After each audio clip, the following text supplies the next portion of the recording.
Hi, I'm Junvin Narcico. Today I will going to discuss to you about my topic, the limits of function, properties of limits, and the limits of quotient. Let's start with the limits of function. Let's try this example. Limit of 4x plus 2 when x approaches to 2 equals limit 4 substitute 2 plus 2 when x approaches to 2 equals 4 times 2 equals 8 plus 2 equals 10. That's our answer. But not all the time we will going to substitute x by the given unit. Try to check this example.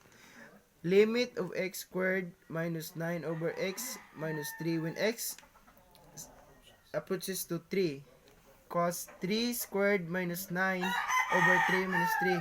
3 squared cos 9 minus 9 cos 0 over 0 equals, which is undefined. So to get the correct answer, all we have to do is to get the factor of x squared minus 9 over x minus 3. So x minus 3. So we cancel this one. So the remaining is limits x plus 3 when x approaches to 3. So now we can use the easy limit by just substituting x by 3. So this will become limit of 3 plus 3 when x approaches to 3 equals to 6. Next topic is about properties of limits.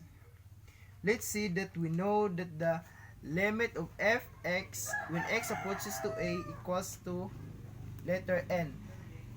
And we also know other limit function, limit gx when x approaches to a equals to o. Now, given that, what would be the limit of fx plus gx when x approaches to a? This is just equal to the limit of fx, which is capital letter N, plus the limit of gx, which is capital letter O when x approaches to a, equals n plus 0. This is what we call the sum, or the sum property.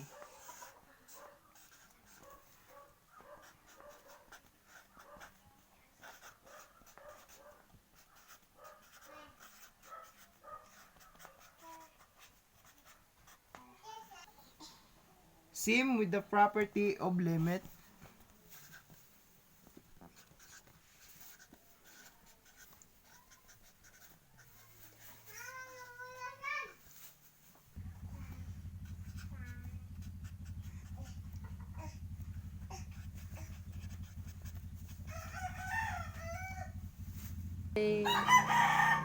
The limit of fx minus gx when x approaches to a equals to the limit of fx when x approaches to a minus limit of gx when x approaches to a is just equal n minus o. The next property is the constant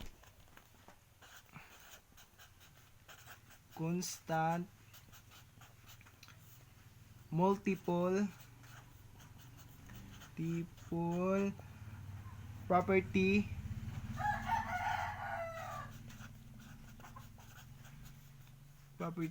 of limits. Limit of k for constant f of x, this is just equal to limit of k times n as x approaches to a. 3. Now let's proceed to my last topic, which is limit of quotient.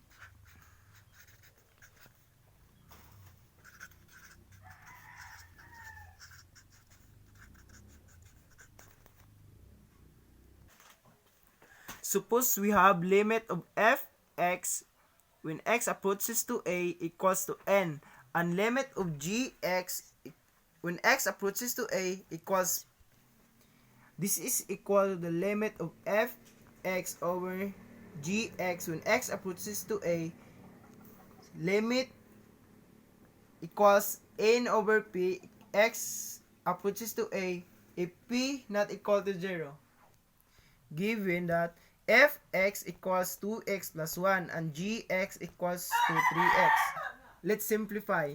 Limit fx over gx when x approaches to 3 equals to the limit of 2x plus 1 over 3x when x approaches to 3 equals 2 times 3 plus 1 equals 7 over 3 times 3 equals 9.